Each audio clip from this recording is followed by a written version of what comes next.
संत रामपाल जी महाराज एक ऐसे महान संत जिन्होंने अपनी सतभक्ति, तत्व ज्ञान, करुणा और सेवा के बल पर समाज में नई मिसाल कायम की है। संत रामपाल जी महाराज की अगुवाई में उनके सभी सतलोक आश्रमों से समाज कल्याण के अद्भुत कार्यों ने समाज को सुनहरे भविष्य की एक नई उम्मीद दिखाई है। संत रामपाल जी महाराज से नाम दीक्षा लेने के बाद लाखों लोगों की लाइलाज बीमारियां जैसे कैंसर, एड्स आदि ठीक हुई।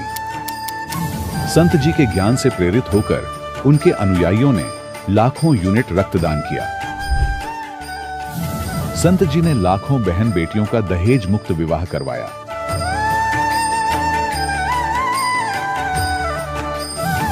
संत जी ने लाखों लोगों का नशा छुड़वाया, करोड़ों उजड़े परिवार बसे। संत जी के आश्रमों में समागम के दौरान निःशुल्क नेत्र चिकित्सा, दंत चिकित्सा प्रदान की जाती है। संत रामपाल जी महाराज द्वारा समय समय पर पर्यावरण संरक्षण के उद्देश्य से बड़े स्तर पर वृक्षारोपण किया जाता है। संत जी ने जरूरतमंदों को तत्काल राहत पहुंचाने के लिए एम्बुलेंस सेवा शुरू की।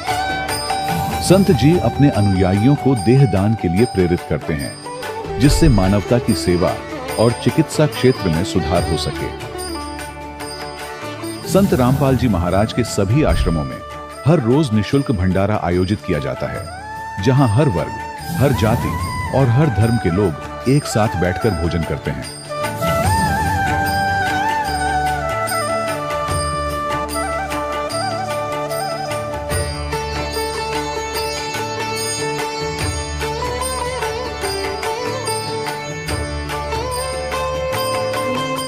संत रामपाल जी महाराज की अन्नपूर्णा मुहिम ने गरीब और बेसहारा लोगों के जीवन में एक नई ऊर्जा और उम्मीद को जन्म दिया है।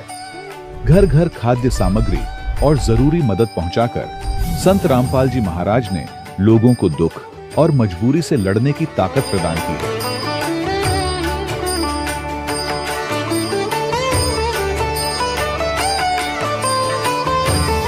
संत रामपाल जी महाराज द्वारा गरीब लोगों के लिए घर बनवाने का अद्भुत कार्य एक ऐसी मिसाल कायम कर रहा है जो सदियों सदियों संत जी की उदारता और दया भावना के तौर पर जाना जाएगा।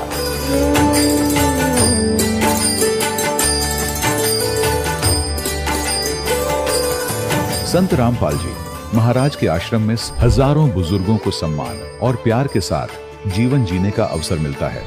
उनके खाने, रहने और स्वास्थ्य की पूरी जिम्मेदारी संत रामपाल जी महाराज उठाते हैं। अनाथ बच्चों के लिए संत रामपाल जी महाराज के सभी आश्रम किसी वरदान से कम नहीं। यहाँ उन्हें शिक्षा, संस्कार और भविष्य के लिए बेहतर अवसर प्रदान किए जाते हैं।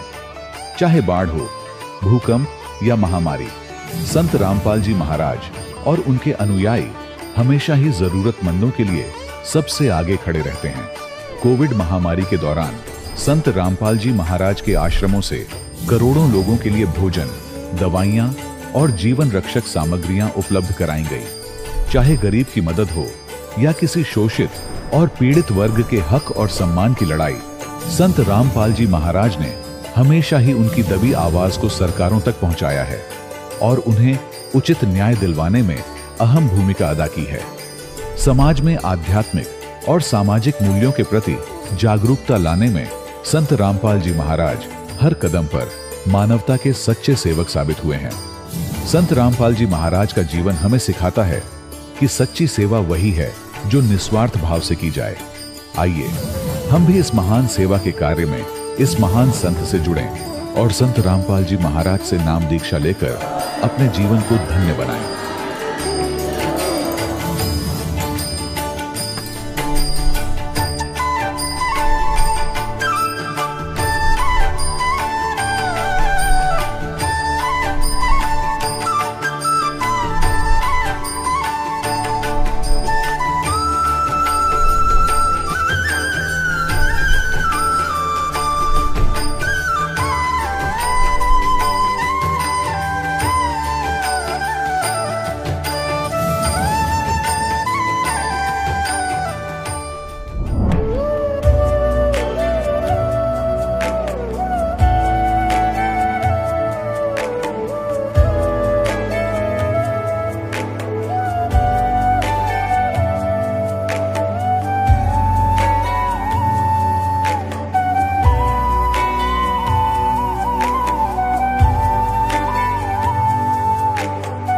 पूर्ण परमात्मा पाप कर्म दंड को भी काट सकता है।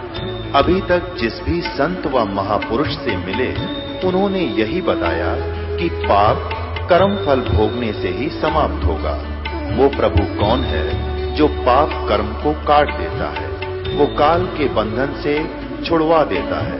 उसका क्या नाम है, पूजा की विधि क्या है?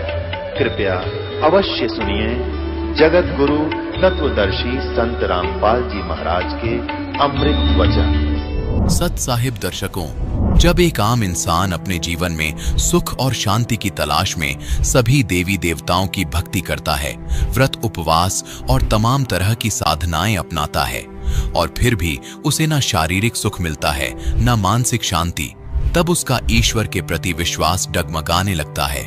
वह अंदर ही अंदर खुद से सवाल करने लगता है कि क्या मेरी यह भक्ति साधना शास्त्रों के अनुसार है भी या नहीं। दर्शकों, कुछ ऐसी ही कहानी थी फरीदाबाद हरियाणा के रहने वाले श्याम सुंदर वैष्णव जी की।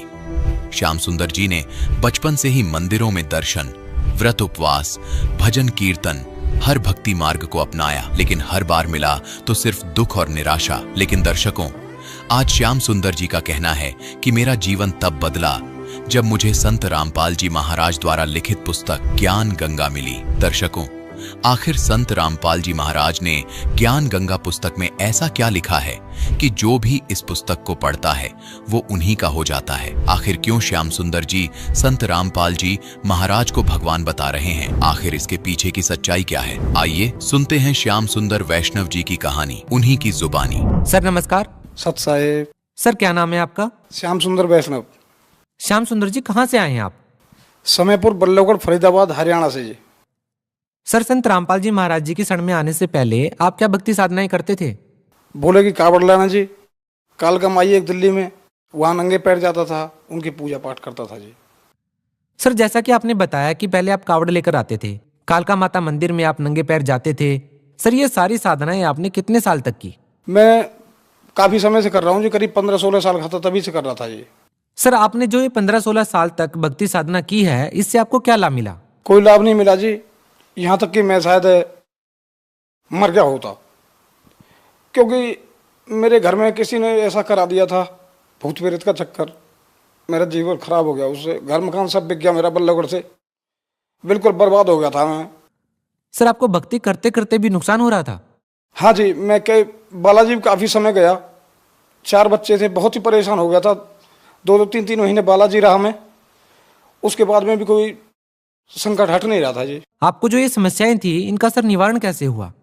संत रामपाल जी के शिष्य पुस्तक सेवा कर रहे थे जी, वो ज्ञान गंगा पुस्तक मेरे तक पहुंची और मैं उसी को पढ़ के जो है आश्रम पहुंच गया जी। वहां से नाम लिया जी मैंने 23 अक्टूबर 2014 को जी। सर आपने अभी ज्ञान गंगा पुस्तक के बारे में बताया। सर ज्ञान गंगा पुस्तक हिंदुस्तान में काफी प्रचलित है, संत रामपाल जी महाराज द्वारा लिखी गई है। इस पुस्तक में ऐसा क्या ज्ञान है जिसको जो भी पढ़ता है वो संत रामपाल जी महाराज जी से नाम दीक्षा लेने के लिए मजबूर हो जाता है? देखो जी, जैसे शंकर भगवान को मैं अगर उम्र समझ रहा था, लेकिन जब उस पुस्तक के अंदर मैंने देखा कि श्रीमद् देवी भागवत पुराण पेज नंबर 123 पे लिखा हुआ है, तीनों भगवान ये कह रहे हैं कि हमारा जन्म मृत्यु होता है। उसके बाद में गीता के अंदर भी जो है, गीता अध्याय 2 श्लोक नंबर 12, गीता अध्याय 4 श्लोक नंबर 5 और 9, गीता अध्याय 10 श्लोक नंबर 2 में लिखा हुआ है कि अर्जुन मेरे और तेरे बहुत जन्म हो चुके, तुझे याद नहीं, मुझे याद है उनका। ये देख के मेरी आंखें खुली कि परमात्मा कोई और भी है। जैसे गीता अध्याय 15 श्लोक नंबर 17 में एक परमात्मा और बताए गए हैं, इन 2 परमात्माओं से अलग, जो क्षर पुरुष और अक्षर पुरुष है। और गीता अध्याय 18 श्लोक नंबर 62 में बताए गए, अर्जुन तू उस पूर्ण परमात्मा की शरण में चला जा, जहां जाने के बाद साधक को लौट के वापस नहीं आना पड़ा। सर ये बात तो मानी होगी कि जो संत रामपाल जी महाराज के अनुयायी हैं वो वेद शास्त्रों का ज्ञान रखते हैं, गीता जी का भी ज्ञान रखते हैं, उन्हें शास्त्रों की अच्छी नॉलेज है। लेकिन हमारा सवाल यहाँ पर यह है कि आपने संत रामपाल जी महाराज के बताए अनुसार भक्ति साधना की है, तो आपको क्या क्या लाभ मिले? मेरे को जी बहुत लाभ हुए। मेरा आधा शरीर सीधे हाथ की तरफ का शून्य होता था, लेकिन मुझे ये पता नहीं था कि सतगुरु रामपाल जी महाराज स्वयं साक्षात परमात्मा हैं।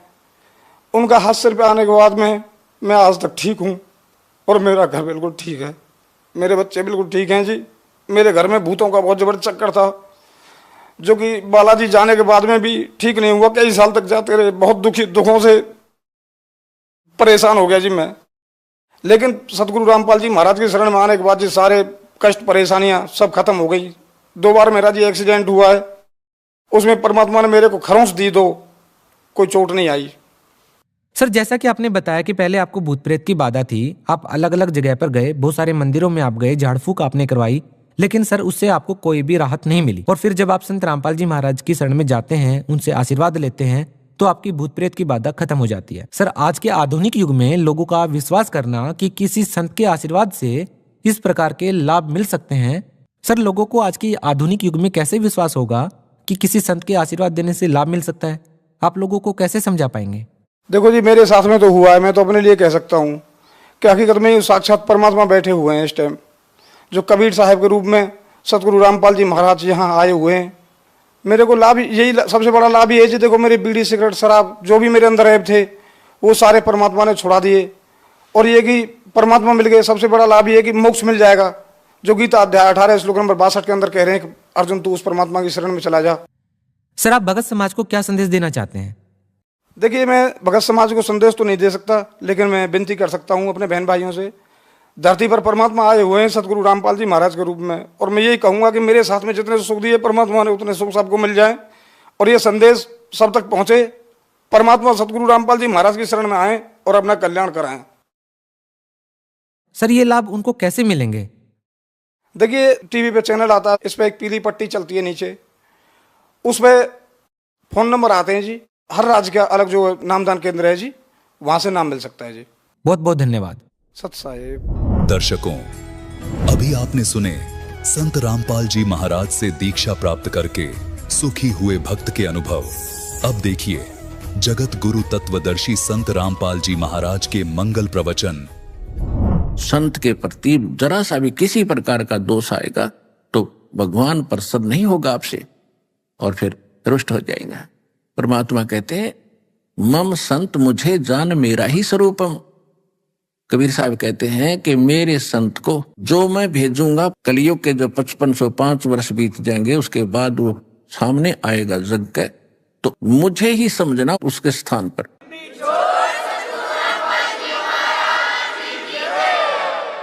मम संत मुझे जान मेरा ही स्वरूपम। तो इस प्रकार परमात्मा के प्रति फिर हमारा कैसा व्यवहार हो, कैसा हमारी क्रियाएं हो, कैसे विचार हो। और जैसे इस दास के स्थान पर परमात्मा होते, परमात्मा कोई सींग लगा के ताता नहीं, और परमात्मा की वेशभूषा आपको दिखा दें, नित बुन कपड़ा देते भाई जाके 9 लख बाल दाई, अवगत के सो नाम कबीर ताते टूटे जम जी। एक पिक्चर में परमात्मा गली में खड़े अपना थान लेकर के, ले लो भाई देख कितना बढ़िया है, बेच रहे हैं, दिखा रहे।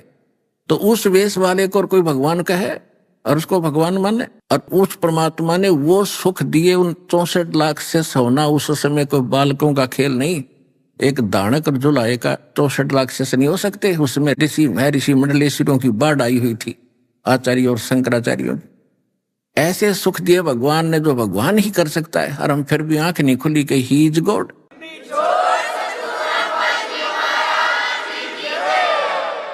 क्योंकि वो एक सिंपल सी वेशभूषा में कपड़े बेचता फिरता दिखा करता हमने। तो अब ज्ञान इसलिए देना अनिवार्य का समझा परमात्मा ने, और ये कलयुग में यो ज्ञान देकर ही वो भगवान सिद्ध हो सकता था, इसलिए उन्होंने किया।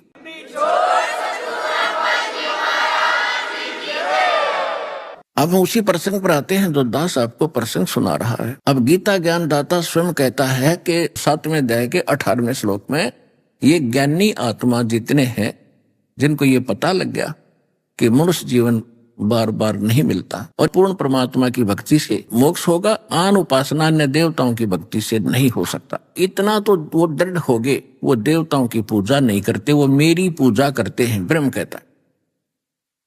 लेकिन उनको वो तत्वदर्शी संत नहीं मिला जो श्रीमद् भगवद गीता अध्याय नंबर 4 के श्लोक 32 और 34 में जिसके विषय में कहा है। 32 में तो ये निर्णय दिया है, 4थे अध्याय के में गीता जी में, कि वो परमात्मा अपने मुख कमल से स्वयं आकर के वो तत्व ज्ञान बोलता है, और जिसमें यज्ञों की, धार्मिक अनुष्ठानों की जानकारी विस्तार से बताता है, सत्य होती है, और उनके जानने के बाद फिर सर्व कर्मों से मुक्ति मिल जाती है। वो तत्व ज्ञान है। जो परमात्मा स्वयं बोलता है अपने मुख से। यहां अनुवादकर्ताओं ने चौथे अध्याय के 32वें श्लोक में गड़बड़ कर दी। ब्रह्मणे मुखे शब्द है, ब्रह्मणे मुखे, इस ब्रह्मणे का अर्थ कर दिया वेद की वाणी, मुख कर दिया वाणी। और 17वें अध्याय के 23वें श्लोक में गीता जी में लिखा है कि ओम तत्सत इति निर्देश ब्रह्मणे त्रिविध समर्थ है। वहां ये अनुवाद सही कर रहे हैं, उसमें ब्रह्मणे का अर्थ किया सच्चिदानंद घन ब्रह्म यानी पूर्ण परमात्मा के पाने का 3 मंत्र का जाप है। ओम तो सरपुरुष का, तत् ये अक्षर पुरुष का सांकेतिक गुप्त है, कोड वर्ड है ये, और सत्य भी ये परम अक्षर ब्रह्म का पूर्ण परमात्मा का मंत्र है। सत्य ये भी कोड वर्ड है। ये दोनों कोड वर्ड इस दास के पास है, विश्व में किसी के पास नहीं आज तक, या भगवान के पास थे।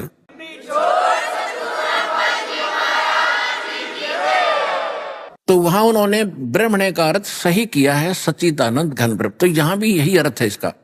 ब्रह्म का अर्थ वेद नहीं हो सकता, ये मूर्ख थे, ज्ञान था ही नहीं। Veda is the constitution of God, परमात्मा का संविधान है वेद। वो कैसा भगवान है, क्या करता है, क्या लीला है, इंसान ने कैसे रहना चाहिए, कैसे भक्ति करनी चाहिए। और ब्रह्म है भगवान, एक राजा, राजा का विधान। जहां पर राजा की महिमा हो, राजा लिखा हो, और अनजान व्यक्ति राजा का अर्थ संविधान करता है, तो समझदार व्यक्ति नहीं है, वो परिचित नहीं है उस प्रकरण से। इसलिए इन्होंने यहां चौथे अध्याय के 32वें श्लोक में ब्रह्मणे का अर्थ इन्होंने वेद की वाणी लिख दिया, ब्रह्मणे मुखे। और यहां था सच्चिदानंद घन ब्रह्म ने, मुख माने अपने मुंह से बोली जो वाणी, वो कबीर वाणी। ऋग्वेद मंडल नंबर 9 और सूक्त 96 के मंत्र 17 के अंदर स्पष्ट किया है कि कबीर वाणी के द्वारा वो कबीर अमर परमात्मा, कबीर देव, कबीर भगवान अपनी महिमा की वाणी लोकोक्तियों के माध्यम से ऊंचे स्वर में गा गा कर, ऋग्वेद मंडल नंबर 9 सूक्त 95 के मंत्र 2 में, ऋग्वेद मंडल नंबर 9 सूक्त 94 के मंत्र 1 में ये स्पष्ट किया कि वो कवियों की तरह आचरण करता हुआ अपने मुख कमल से ज्ञान सुनाता है, और वो गुप्त मंत्रों को आविष्कार करता है। और परमात्मा कहते हैं सो हम शब्द हम जग में लाए, और सार शब्द हमने गुप्त छिपाए। तो परमात्मा को पहचानने के लिए वेद हमारे लिए एक बहुत प्रमाणित ग्रंथ है, इनको हम सत्य ज्ञान युक्त मानते रहे। इसके ऊपर हिंदू को तो कति ऑब्जेक्शन नहीं कि वेद में कोई गलती है।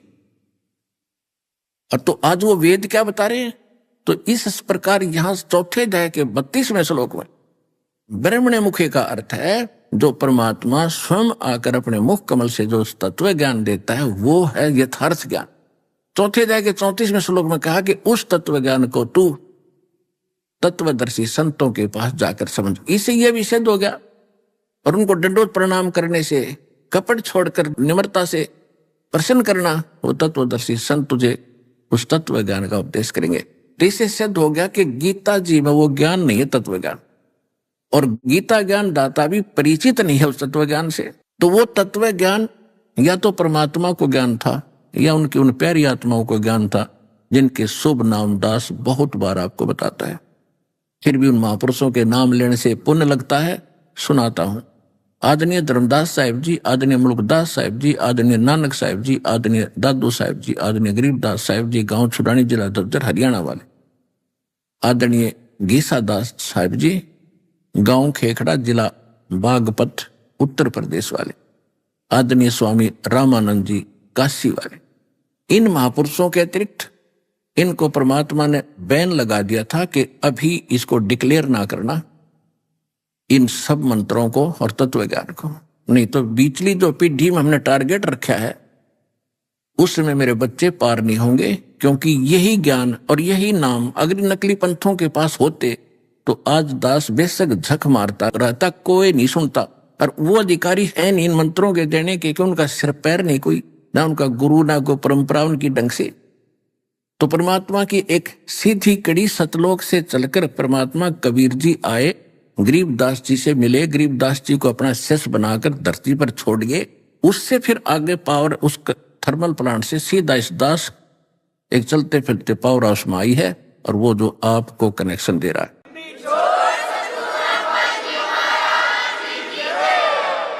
तो उन महापुरुषों के पास ये ज्ञान था, मंत्र भी थे, लेकिन कहा था धर्मदास मेरी लाख दुहाई, ये सार शब्द कई बार न जाई, सार शब्द बाहर जो पढ़ी, ये बिचली पीढ़ी हंस नहीं तरही। सार शब्द तब तक छुपाई, जब तक द्वादश पंथ ना मिट जाई। अब देखो ये सारे पंथ चल चला के इन जो भी कहना सुनना था फाइनल हो लिए, अरे न 100 वर्ष 150 वर्ष हो गए झक मारते ने के सुनावे और क्या ज्ञान देते।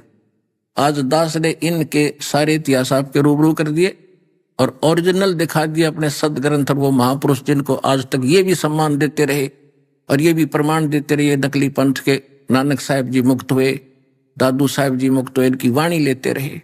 आज उन्हीं महापुरुषों के उन अमर वाणी से आपको सिद्ध कर दिया कि वो कौन सी साधना करते थे, कौन सा था वो सतनाम, और उससे मोक्ष होगा। वो इनके पास थे नहीं। अगर इनके पास ये मंत्र होते तो आज हम फेल हो जाते, और आज हम सफल हो गए। ये सब अब खत्म हो जाएंगे थोड़े से दिनों में, यानी ये मिट जाएंगे ये पंथ।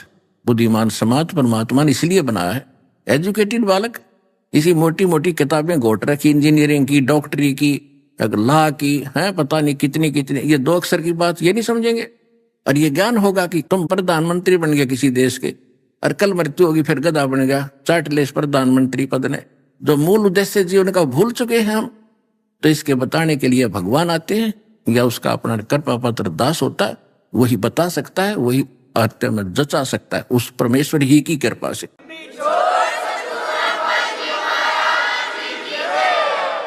गरीबदास जी ने कहा कि सतगुरु मिले तो इच्छा मेट पद मिल पदे समाना,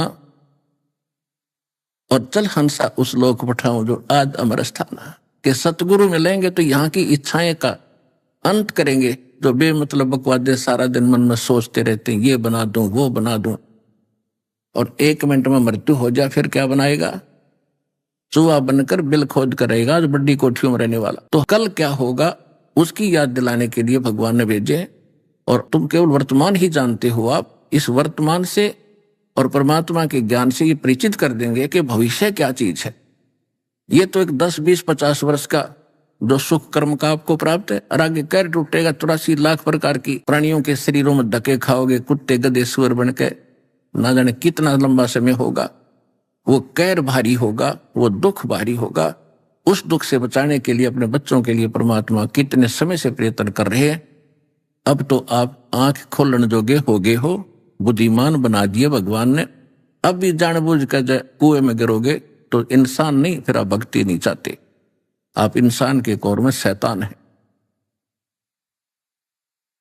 अब परमात्मा क्या बता रहे हैं कि ये गीता ज्ञानदाता क्या कह रहा है 7वें अध्याय के 18वें श्लोक में कि ज्ञानी आत्मा है तो उद्धार, लेकिन इनको तत्वदर्शी संत ना मिलने के कारण ये मेरे वाली अनुत्तम गति में ही आश्रित रह गए। अनुत्तम, घटिया, व्यर्थ। अब घटिया क्यों कहा इसने? गीता अध्याय नंबर 10 के श्लोक नंबर 2 में, गीता अध्याय नंबर 4 के श्लोक 5 और 9 में, गीता अध्याय नंबर 10 के श्लोक नंबर 2 में ये गीता ज्ञानदाता ब्रह्म कहता है कि अर्जुन तेरे और मेरे बहुत जन्म हो चुके हैं, तो नहीं जानता मैं जानता। अपना भक्ति का नाम इसने बता दिया 8वें अध्याय के 13वें श्लोक में। गीता ज्ञानदाता कहता ओम इति एकाक्षरम ब्रह्म व्यवहारण माम अनुसमरण ये परियाति तजन देहम स याति परमाम गति। मुझ ब्रह्म का एक मंत्र है, नथिंग एल्स। ये ओम नमः शिवाय, ओम नमः वासुदेव भगवते, ये इस तरह का मंत्र नहीं है। ये तो मनमाना आचरण है। गीता एक ऑथेंटिक हमारा ग्रंथ है और गॉड गिवन है। इससे हटकर जो प्राण है वो भगवान के दिए नहीं है, वो तो एक ऋषि महर्षियों ने जैसा भगवान समझा उन्होंने अपना अनुभव और जिन मंत्रों का उन्होंने जाप किया उसका वर्णन दे रखा। अगर वो वेदों और गीता और भगवान के उस सूक्ष्म वेद से मेल नहीं खाते हैं तो व्यर्थ है। वो है शास्त्र विधि त्याग कर मनमाना आचरण। श्रीमद् भगवत गीता अध्याय नंबर 16 के श्लोक 23 और 24 में स्पष्ट किया है कि शास्त्र विधि को त्याग कर जो मनमानी जाप करते हैं, मनमाना आचरण करते हैं भक्ति का, उनको न तो कोई सुख होता है, न उनको कोई गति होती है उनकी, और न ही उनको कोई सिद्धि प्राप्त होती है। और इन 3 चीजों के लिए हम भक्ति परमात्मा की किया करते हैं। इसलिए फिर लास्ट में ये फाइनल कर दिया है 24वें श्लोक में 16वें अध्याय के, इससे तेरे लिए अर्जुन कर्तव्य और अकर्तव्य की अवस्था में जो करने चाहिए भक्ति कर्म और जो ना करने चाहिए, सदग्रंथ ही प्रमाण है। इनके अतिरिक्त किसी में और पे विश्वास मत करना, किसी दंत कथा। और पुण्यात्मा कबीर परमेश्वर जी ने गुरु के लक्षण बताए हैं, सतगुरु के। अभी कबीर सागर में आपको दिखाएंगे, पहले वर्बली बताता हूं। जीव धर्म बोध के अंदर परमात्मा ने लिखा है कि गुरु के लक्षण 4 बखाना।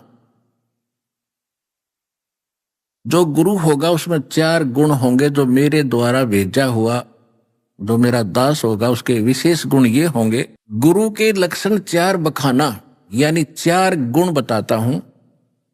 प्रथम वेद शास्त्र को ज्ञाना, उसके पास वेद सदग्रंथों का कंप्लीट ज्ञान होगा।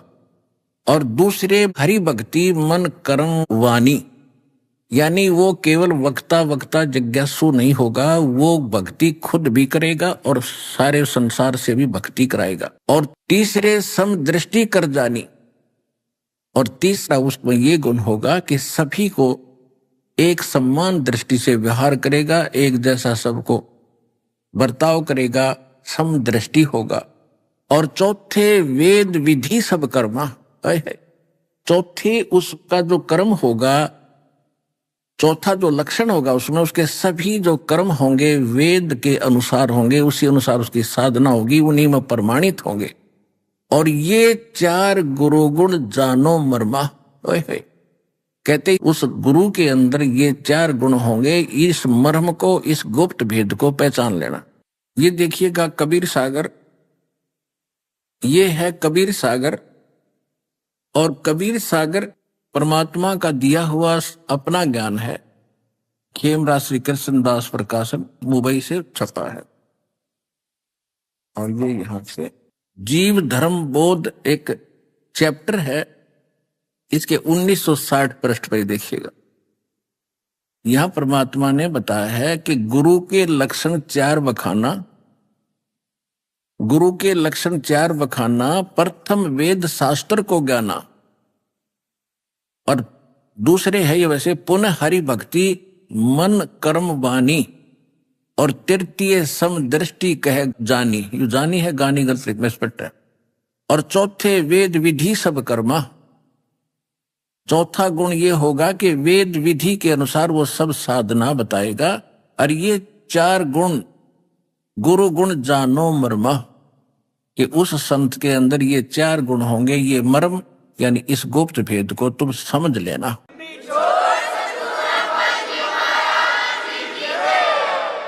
तो दास आज देखो ये इस तरह की वजह से कबीर एक सागर है, कबीर परमात्मा की वाणी एक सागर है। और दास को मंत्र प्राप्त हुए हैं, आगे जब से आपको देने लगा है। सन 1994 से यही मंत्र दे रहा है जो आज आपको प्राप्त है, और आप पहले जिनको प्राप्त है उनको मालूम है। और आज इस कबीर सागर से ये मोती बाहर आ रहे हैं कि ये है वो ज्ञान, तो और दृढ़ कर रहा है आपको भी हमारे को कि हम पहले ठीक रास्ते चल रहे थे। और आज भगवान ने भी सिद्ध कर दिया कि जो परम संत होगा वह वेदों अनुसार ही सब साधना बताएगा। अब वेद क्या बताते हैं? गीता अध्याय नंबर 8 के श्लोक नंबर 13 में इसने स्वयं स्पष्ट कर दिया गीता ज्ञानदाता ने, ओम इति एक अक्षरम ब्रह्म विवहरण माम समरण ये पर्याति तजन देहम सयाति परमाम गति। मुझ ब्रह्म का केवल एक ओम मंत्र है, और इसकी जो अंतिम सांस तक सिमरण करता हुआ भक्ति करता हुआ शरीर छोड़कर जाएगा तो इससे मिलने वाली परम गति प्राप्त हो जाएगी। तो ओम से क्या प्राप्ति होती है? ब्रह्म का जाप है, ब्रह्मलोक प्राप्ति होती है। 8वें अध्याय के 16वें श्लोक में गीता जी में स्पष्ट कर दिया है कि ब्रह्मलोक में गए हुए भी जन्म मृत्यु में आते हैं, यानी परम गति हुई नहीं। जो 7वें अध्याय के 18वें श्लोक में इसने अपनी गति को भी अश्रेष्ठ बताया है, इसलिए इतने प्रमाण देने पड़ रहे हैं आपको दास के द्वारा। अब परमात्मा ने सिद्ध कर दिया है कि जो ये ओम के अतिरिक्त जो अन्य जाप ये लोग करते हैं वो शास्त्र विदिता कर मनमाना आचरण है। और वेद कौन से हैं? 4 वेद तो प्रत्यक्ष है, और 5वां जो वेद है सूक्ष्म वेद है, वो कंप्लीट स्पिरिचुअल नॉलेज है, कंप्लीट इन ऑल रेस्पेक्ट, जो गॉड गिवन है। गॉड गिवन तो वेद भी हैं, लेकिन काल ने जानबूझकर बकवाद कर दी, वो मेन वस्तु समाप्त कर दी और भगवान के डर से इसने 4 वेद रख दिए। अब इन 4 वेदों में वो कंप्लीट कोर्स नहीं है, इसलिए भगवान स्वयं आते हैं हमारे को वो कंप्लीट कोर्स इस भक्ति का देने के लिए। और कंप्लीट के बिना कंप्लीट मोक्ष नहीं हो सकता, पूर्ण ज्ञान पूर्ण भक्ति साधना के बगैर पूर्ण मोक्ष नहीं हो सकता। आप कोई मोबाइल नंबर मिलाते हो, 1 नंबर की ऊक चूक हो जाती है कम या ज्यादा तो भी बात नहीं बढ़ती, पता नहीं कहाँ मिलेगा जाकर, तो सभी बात सही होंगी तभी बात बनेगी। तो वो वेद वो है, यानी जो वेदों को दास इसलिए 7वें रेफरेंस में लेता है कि आप वेदों को सत्य मानते हैं और श्रीमद् भगवत गीता को आप सत्य मानते हैं, अन्यथा किसी ग्रंथ की आवश्यकता नहीं थी। कबीर परमात्मा ने इस दास को एक विशेष ज्ञान दिया है, जो कबीर सागर में कबीर वाणी एक अध्याय है, उसके 137 पृष्ठ पर कहा है कि 33 अरब ज्ञान हम भाखा और मूल ज्ञान हमने गुप्त ही रखा। जो सृष्टि रचना दास ने बताई है, जो आज तक कबीर सागर में भी नहीं है जो वस्तु, और गरीबदास जी की वाणी में भी नहीं है, वो परमात्मा कबीर जी ने इस दास को हट कर दिया है। कहते हैं वो गुप्त हमने अब भी रखा हुआ था, वो ज्ञान भी इस दास को प्राप्त है जो परमात्मा ने 33 अरब वाणी बोलकर भी गुप्त रखा हुआ था।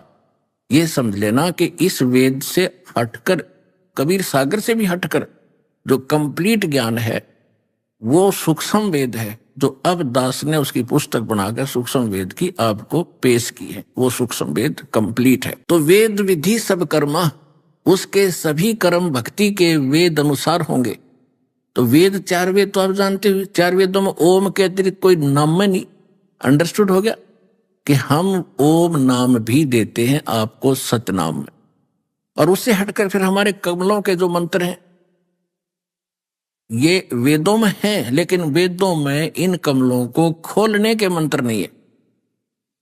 अब ज्ञान हर चाबी नहीं कि हमारे इस कमरे में 20 लाख रुपए रखे और चाबी है नहीं, जिसके पास चाबी है वो ला कर देगा, खोल दे, ले भाई निकाल लो अपने बरतो पैसे आपके।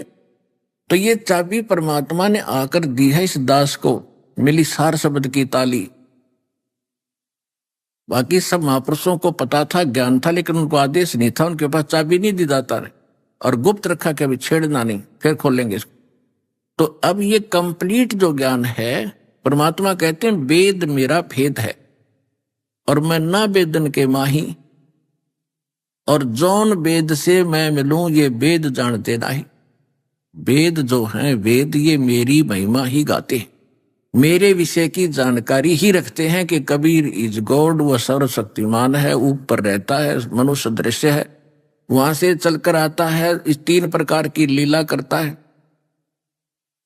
प्रत्येक युग में शिशु रूप धारण करता है, उस समय कुंवारी गायों के दूध से उसकी परवरिश की लीला होती है। तीसरी प्रकार का जो लीला करता है, कभी भी कहीं भी आकर के किसी महापुरुष को साधु संत रूप में मिलता है, अच्छी आत्माओं को, उनको ज्ञान देता है और उनको अपने से परिचित करा के फिर छोड़ देता है। और एक रूप में परमात्मा ऊपर रहते, सिंहासन के ऊपर विराजमान है, अनंत कोट ब्रह्मांड के संचालक के रूप में। वहां उनके शरीर का तेज इतना जैसे 1 रोम यानी बाल में करोड़ सूर्य मिला दे, करोड़ चंद्रमा, तो भी फीके पड़े। सिर पे मुकुट है दाता का, ऊपर सफेद छत्र है, जैसे राजा लोग बैठा करते, राजाओं ने वहीं से नकल की है।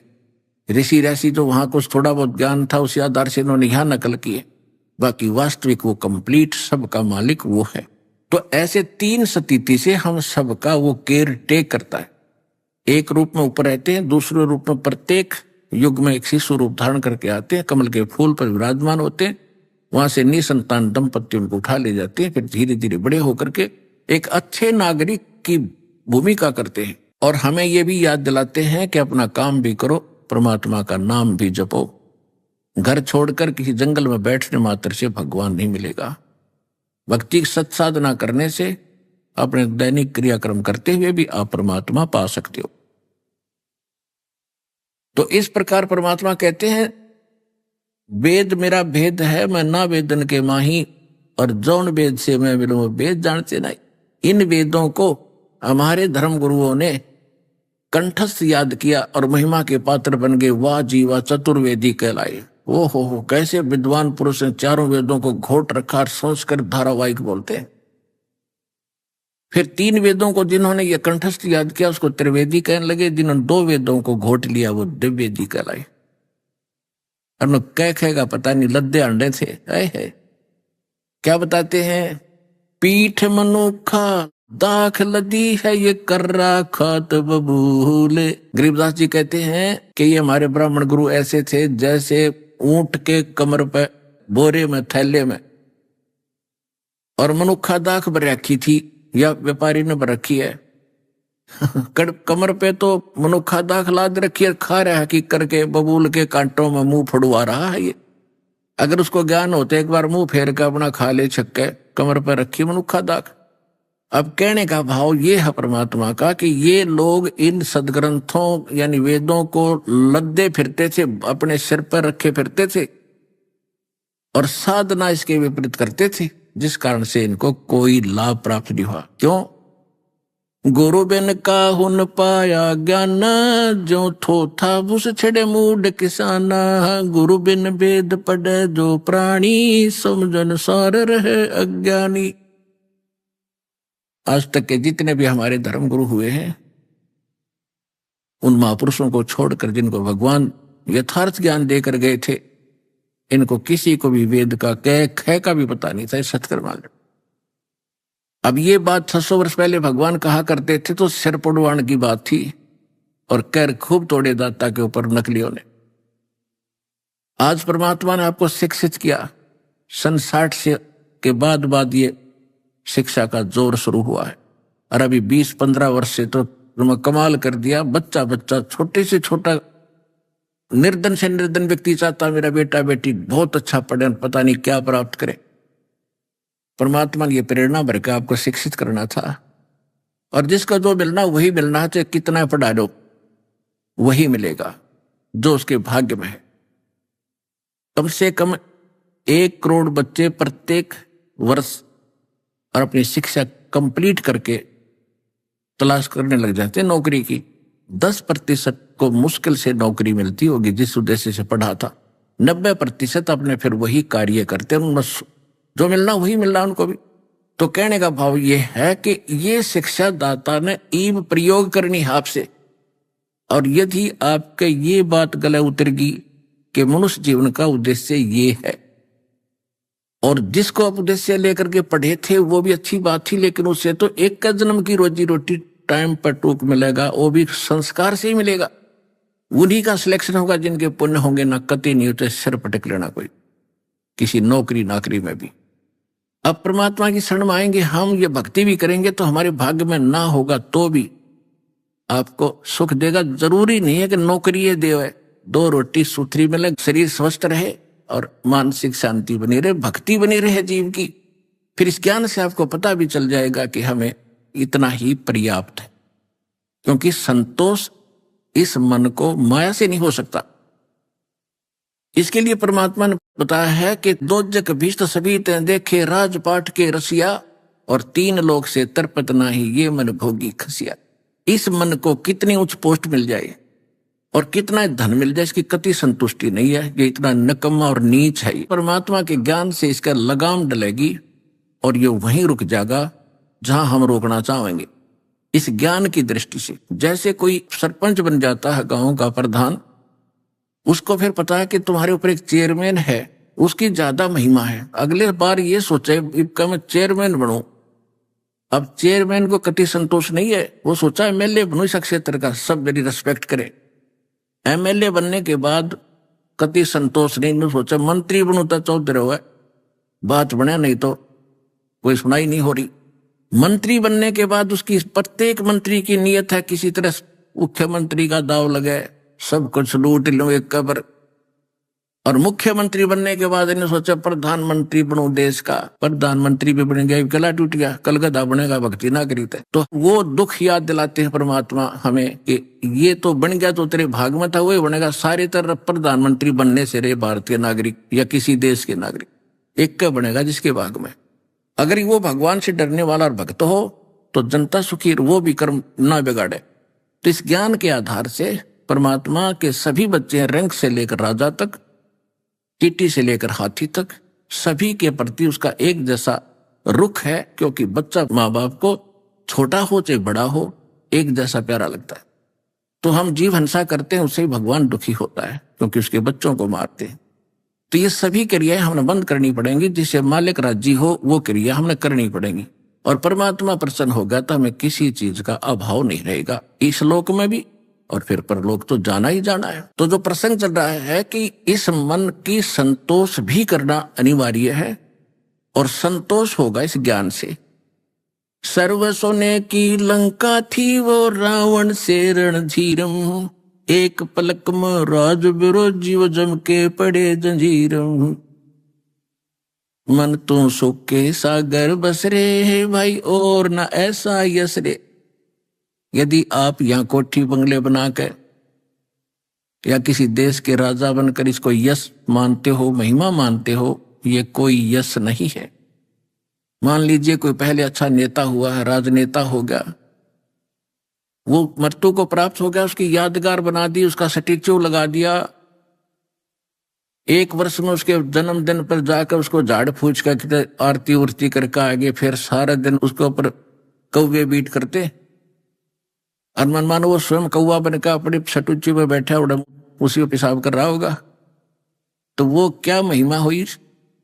तो यहाँ कहते हैं अगर सर्व सोने की लंका थी, यानी उसने जो अपना विशेष स्थान बना रखा था सोने से बना रखा। जैसे आजकल ईंटों गारा से ईंटें पकाते हैं और उसे सीमेंट में चिनते हैं, ऐसे सोने की ईंटें बनाकर और सोने की गारा से उसने महल बना रखे थे।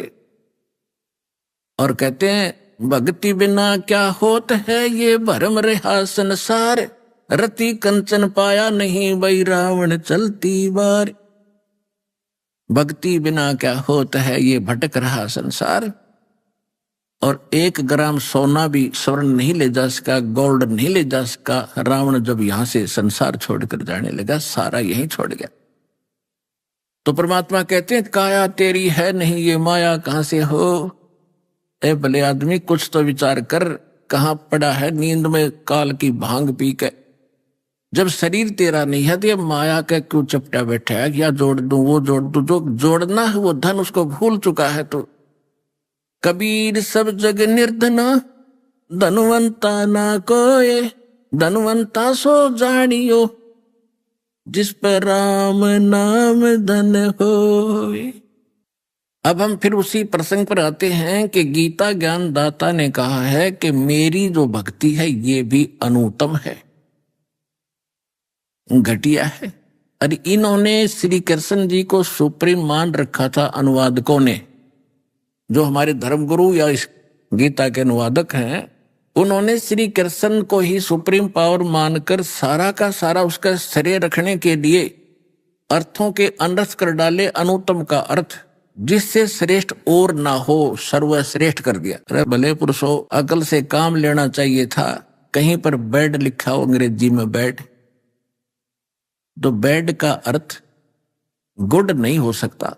चाहे कोई सेंटेंस कितनी बकवाद गढ़ लो, कितनी ग्रामर घुमा लो, व्याकरण में ये है, फलाने में ये है, डिगुट्टू में ऐसे है, ये सब बकवादे हैं। सीधा सा अर्थ है उत्तम श्रेष्ठ, अनुत्तम है श्रेष्ठ।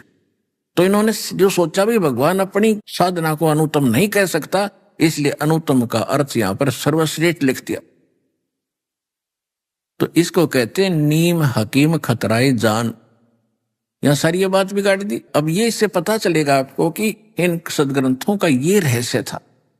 और ये खुद कहता है कि 18वें अध्याय के 62वें श्लोक में कि अर्जुन तू सर्वभाव से उस परमेश्वर की शरण में जा, उसकी कृपा से तू परम शांति को और सनातन परम धाम को प्राप्त होगा। अभी आपने सुने संत रामपाल जी महाराज के मंगल प्रवचन। आइए अब सुनते हैं संत रामपाल जी महाराज से नाम दीक्षा लेकर सतभक्ति करके अद्भुत लाभ प्राप्त करने वाले अनुयायी के विचार। दर्शकों, आज हम आपको एक ऐसी शख्सियत से मिलाते हैं जो हिमाचल प्रदेश की रहने वाली है। इनका नाम है गगनेश कुमारी जी। गगनेश कुमारी जी 13 वर्ष तक राधा स्वामी और डेरा सच्चा सौदा पंथ में रही और इन्होंने उनके द्वारा बताई गई भक्ति साधना भी की। लेकिन हैरानी की बात है, इतनी भक्ति साधना करने के बाद भी गगनेश कुमारी जी मानसिक और शारीरिक समस्याओं से जूझती रही। फिर एक दिन अचानक ऐसा क्या हुआ जो गगनेश कुमारी जी ने राधा स्वामी और डेरा सच्चा सौदा पंथ की भक्ति साधना को छोड़कर संत रामपाल जी महाराज से नाम दीक्षा ली। आइए अब सुनते हैं गगनेश कुमारी जी की कहानी, उन्हीं की जुबानी। जी नमस्कार। नमस्कार जी। जी क्या नाम है आपका? गगनेश कुमारी। गगनेश जी कहाँ से आए हो आप? मैं गांव राजगढ़, डाखाना राजगढ़, तहसील बल, जिला मंडी, हिमाचल प्रदेश से आई हूँ। सबसे पहले हम आपसे ये जानना चाहेंगे कि आप क्या करते हैं? मैं सरकारी स्कूल में शिक्षा विभाग में अध्यापिका हूँ और मैं बच्चों को गणित और विज्ञान पढ़ाती हूँ। जी आप संत रामपाल जी महाराज जी से जुड़ने से पहले क्या भक्ति साधना करते थे? मैं परम संत सदगुरु रामपाल जी महाराज जी से जुड़ने से पहले डेरा ब्यास, राज्य पंजाब और राधा स्वामी पंथ से जुड़ी हुई थी। कितने साल से? सन 2000 में लिया था और 2014 तक, हाँ, लगभग 13 साल तक मैं वहाँ जुड़ी रही। राधा स्वामी पंथ में आपने किन से नाम उपदेश ले रखा था? मैंने डेरा ब्यास से जो जयमल सिंह महाराज जी के द्वारा चलाया हुआ है, तो वहाँ से मैं जुड़ी थी। गुरिंदर सिंह, आजकल वर्तमान में गुरिंदर सिंह ढिल्लों आजकल उनके मौजूदा गुरु हैं, उन्हीं से मैंने भी नाम दीक्षा ली थी। देखिए आपने राधा स्वामी पंथ से लगातार 12-13 साल तक भक्ति की है, उसके बाद आपके जीवन में ऐसा क्या होता है कि आप वो साधना छोड़कर संत रामपाल जी महाराज जी की शरण में आ गए? एक तो उतनी हम श्रद्धा से वो कर भी रहे थे भक्ति, पर घर में शांति नहीं थी, चैन नहीं था और ऐसे ही अंधश्रद्धा से हम चले हुए थे और समझ में नहीं आ रहा था कि क्या बात है। फिर मेरे पिताजी जो ड्राइंग मास्टर रिटायर हुए हैं, उन्होंने चैनल पर संत रामपाल जी महाराज जी का सत्संग सुना और वो परम संत सतगुरु रामपाल जी महाराज ने सभी आजकल के धर्मगुरुओं की किताबें और जहाँ पर वो गलत पाए गए उसको वो बता रहे थे। तो मेरे पिताजी ने पॉइंट पकड़ा कि राधा स्वामी उसमें बता रहे हैं कि वही गुरु पूरा कहावे जो 2 अक्षर का भेद बतावे, एक छुड़ावे एक लखावे ता प्राणी निज घर को जावे। वहीं से उनके मन में तूफान मच गया और उन्होंने हमसे भी डिस्कस किया, हमने भी देखा। हमने कुछ समय तक तो ये बात माना नहीं, लेकिन धीरे धीरे तूफान तो मच गया कि हमें तो वो 2 मंत्र मिले ही नहीं हैं जो लिखे हुए हैं। जो 2 अक्षर का ये नाम है उसको लेने की बहुत ज़्यादा प्रबल इच्छा मेरे मन में हुई और मुझे तो वहाँ पर वो सेवा भी दी गई थी, स्टेज पर बैठ करके बुक रीडिंग करना। 4-5 बार मैंने वो भी कर ली, लेकिन जो ही मुझे पता लगा कि हम तो बहुत ज़्यादा लो लेवल का ये ज्ञान है और शास्त्र के विरुद्ध भक्ति थी। वो गुरुजी कोई भी शास्त्र प्रमाण नहीं देते थे, अकेले उन्होंने संतों की वाणियाँ ली हुई थी तो उसका ही वो सरलार्थ करते थे और 5 नाम का मंत्र दिया हुआ था। और जो घट रामायण में श्री तुलसी साहिब जी ने बता दिया कि 5 नाम काल के जानो, तो ना तो वो प्रथम मंत्र था उनके पास जो गुरुजी रामपाल जी महाराज जी देते हैं, हमें तो पता ही नहीं था वेद शास्त्र। और जो अभी भी उनके अनुयायी जो हैं वो बोलते हैं कि वो संत रामपाल जी महाराज जी के ज्ञान से दूर हो जाओ, उसको सुनो तक नहीं। और वो बहुत ज़्यादा गलतफहमी में है, जैसे हमने सुन लिया तो हमारा उद्धार हो गया और हम काल जाल से छूट गए। सर मैंने विश्लेषण किया, जब मैंने संत रामपाल जी महाराज जी का सत्संग सुना और 13-14 साल तक इवन जब से मैंने होश संभाला था, मेरे माता पिता जी राधा स्वामी पंथ से थे और वह उस पंथ से हम इतनी सारी बहुत बड़ा भीड़ को देख करके, करोड़ों की संख्या में अनुयायियों को देख करके हम उनके साथ जुड़े थे। लेकिन ना तो हमें घर में लाभ हो रहा था और ना ही तो हमें कोई शास्त्र अनुसार कोई साधना मिल पा रही थी। मुझे तो बुक रीडिंग की सेवा मिली थी और जब मैं बुक पढ़ती थी, उस ज्ञान को पढ़ती थी, तो मुझे ऐसा लगता था कि मुझे ही ज्ञान नहीं है और मैं अधिकारी ही नहीं हूँ, तो ये जो 500-700 लोग बैठे हुए हैं ये क्या ज्ञान समझेंगे। और ये बार बार मेरे मन को ये बात कचोटती थी। परंतु हम जुड़े हुए थे, जैसे श्रद्धालु तो होता है वो जुड़ा रहता है, इस ज्ञान से हम ऐसे ही जुड़े हुए थे। परंतु वास्तव में जब संत रामपाल जी महाराज जी का जो मेरे पिताजी ने मुझे बुक दी उसको पढ़ा मैंने और टीवी चैनल पर सत्संगों को सुना, तो एकदम से मुझे वो छोड़ने में ही अपना हित लगा। तो राधा स्वामी सत्संग ब्यास से जो हम साधना कर रहे थे और करते करते कई शंकाएं मन में होती भी थी और जैसे वो हम बिनती वहाँ गाते थे, उसमें लास्ट में आता था अक्षर अक्षर नहीं अक्षर पारा, और हमें पता ही नहीं था कि वो अक्षर ब्रह्म कौन है, अक्षर कौन है, ये पता ही नहीं था। जब संत रामपाल जी महाराज जी के सत्संगों में हमें अलग अलग से इन भगवानों का पता लगा, और हम क्यों जन्मते हैं, क्यों मरते हैं, इन सब बातों का जब हमें पता लगा तो हमने एकदम से गुरु त्यागने में ही अपना हित समझा, और हम संत रामपाल जी महाराज जी के शरण में मैं तो चली गई। जैसा कि संत रामपाल जी महाराज जी के लाखों अनुयायी इस बात का दावा करते हैं कि जैसे ही संत रामपाल जी महाराज जी से कोई भी नाम उपदेश लेता है, उनकी सालों पुरानी बीमारी दूर हो जाती है, उनको आर्थिक लाभ होते हैं, मानसिक लाभ होते हैं। आपका क्या अनुभव रहा? हाँ, बिल्कुल सही बोला उन्होंने, क्योंकि जैसे हमने परमात्मा के गुणों को सुना था, पहले भी गाते थे, कई फिल्में देखते थे, तो उसमें बोलते थे कि असली भगवान जो है अंधे को आंख देता है, कोढ़ी को काया देता है, कंगाल को माया देता है। तो उसी तरह से परम संत सतगुरु रामपाल जी महाराज के शरण में जाने से असाध्य रोग भी ठीक होते हैं, और मैं खुद उसका उदाहरण हूँ। मेरे को लगभग 13 साल पहले से एलर्जी थी, और छींकें आना, आंखों में खारिश होना, और लगभग पूरे वर्ष में 2-4 महीने मैं कहीं ठीक रहती थी, और एलर्जी से मैं बहुत ज़्यादा पीड़ित थी। फिर कई तरह के हमने वैद्यों से, जो घरेलू वैद्य होते हैं, आयुर्वेदिक दवाइयाँ ली, एलोपैथी की ली, और बहुत हज़ारों रुपया मेरा दवाई पे खर्च हो जाता था। और जो एंटी एलर्जी की दवाइयाँ थी उसको तो मैं रोज़ खाती थी, और वो इतना उसका साइड इफ़ेक्ट होता था कि मैं दूसरे दिन बच्चों को पढ़ाना और अपने प्रोफेशन में अच्छा से काम नहीं कर पाती थी। तो जब से मैंने 2014 से परम संत सतगुरु रामपाल जी महाराज जी से दीक्षा ली, तो सबसे पहले तो मैं थक हार के मैं उनके पास इसके लिए भी गई कि मेरी एलर्जी, ये भयंकर बीमारी ठीक हो जाए। और मुझे उसके बाद से लगभग 2-3 महीने में इतना, और आज अब मैं मुझे नहीं याद कि पूरी वर्ष में मैं कहीं 1 या 2 गोली कहीं लेती हूँ, मैं बिल्कुल ठीक हूँ। तो संत रामपाल जी के उन अचूक मंत्रों में, उनकी वाणी में बहुत ज़्यादा शक्ति है। और क्या लाभ मिले?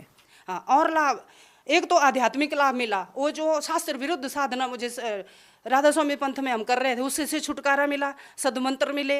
और जैसे मीराबाई जी ने कहा था कि वस्तु अमोलक दी मेरे सतगुरु, कृपा करी अपनायो। हम तो कुछ भी नहीं थे, तुच्छ बुद्धि जीव थे, लेकिन परम संत रामपाल जी महाराज की दया से मुझ पर कृपा हुई और मैंने सदमंत्र लिया। और लाभ, मेरे हस्बैंड आजकल सरकारी स्कूल में, वो भी शिक्षा विभाग में एज ए प्रधानाचार्य कार्यरत हैं, तो उनकी 2017 में जो है वो प्रमोशन हुई, और वो थके हुए भी थे, अपनी एडजस्टमेंट के लिए 250 किलोमीटर दूर उन्होंने ज्वाइन करना था, और शिमला से चौपाल होते हुए बहुत ऊंचाई पे वो रोड था, सड़क थी, वहाँ से वो जा रहे थे, कच्चा रोड था, रास्ता था। तो गाड़ी जो थी वो रात होने को थी, तो उनको नींद आ गई, और जब उन्होंने देखा कि पहाड़ के साथ गाड़ी ऑन थी, वो चालू थी, और पहाड़ के साथ वो टकरा के खड़ी हो गई थी, और उनको बहुत गहरी नींद आ गई थी। जब वो बोलते हैं कि शायद मुझे 1 घंटे के बाद जाग आई, तो गाड़ी ऑन थी, और मुझे नहीं पता कि ब्रेक पे कैसे मेरा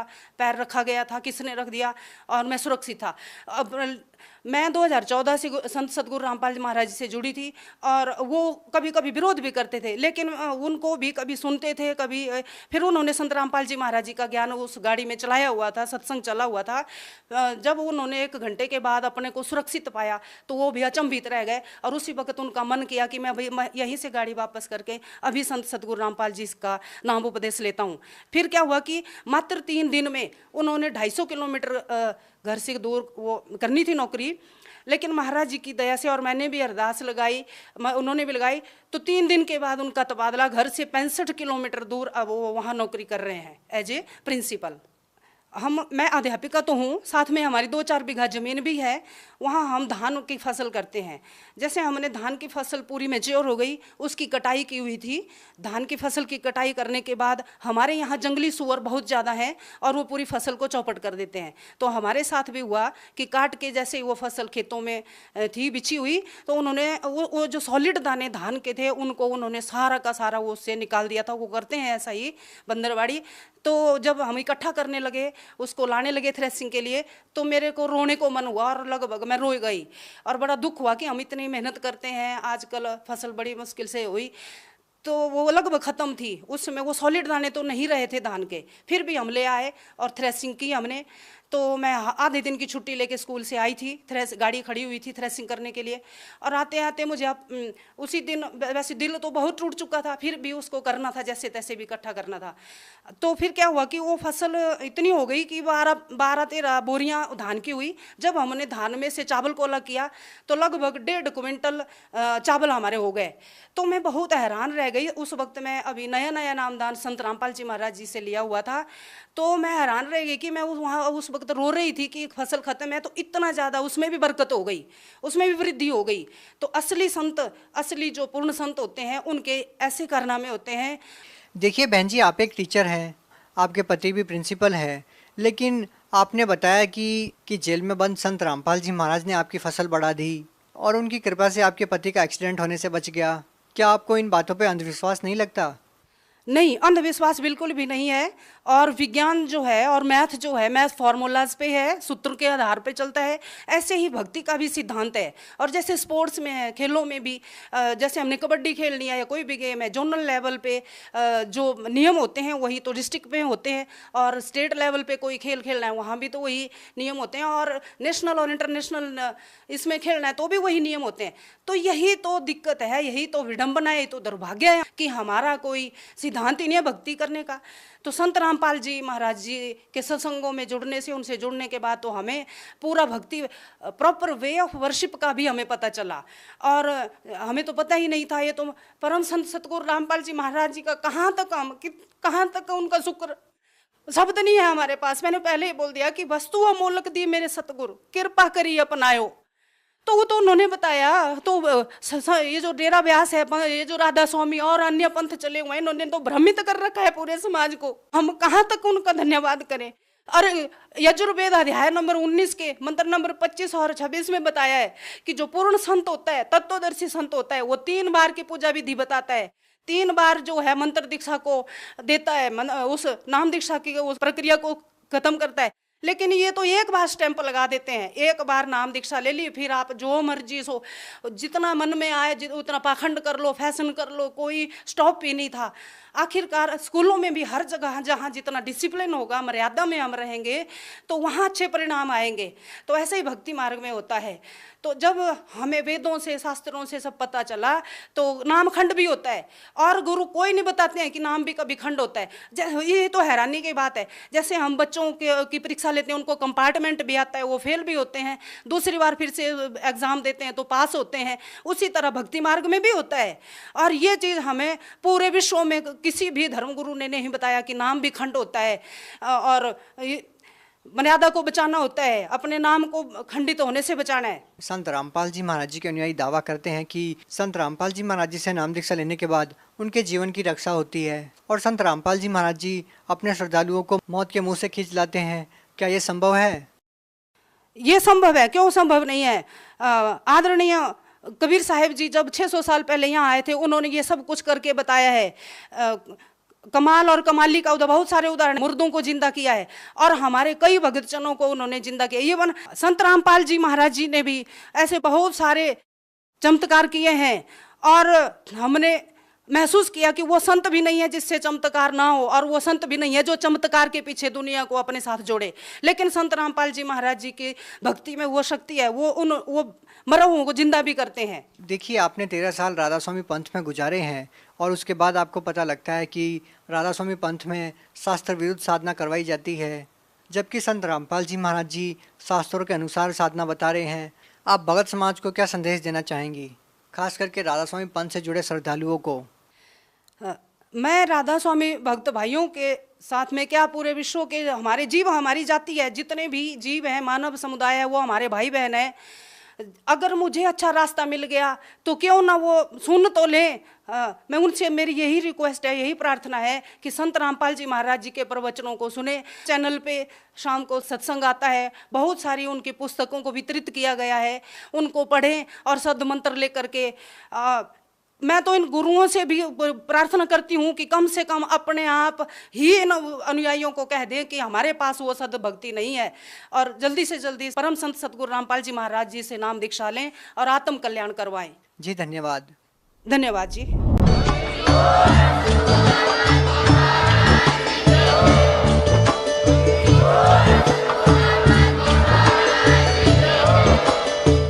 सुन रहे थे जगत गुरु तत्वदर्शी संत रामपाल जी महाराज जी के मंगल प्रवचन। अधिक जानकारी के लिए विजिट कीजिए हमारी वेबसाइट www.jagatgururampalji.org। संत रामपाल जी महाराज जी के शुभ आशीर्वाद से पूरे विश्व भर में 500 से भी ज्यादा नाम दीक्षा केंद्र हैं, जिन पर संत रामपाल जी महाराज जी द्वारा ऑनलाइन निशुल्क नाम दीक्षा दी जा रही है। अपने नजदीकी नाम दीक्षा केंद्र का पता करने के लिए संपर्क करें 8222880541।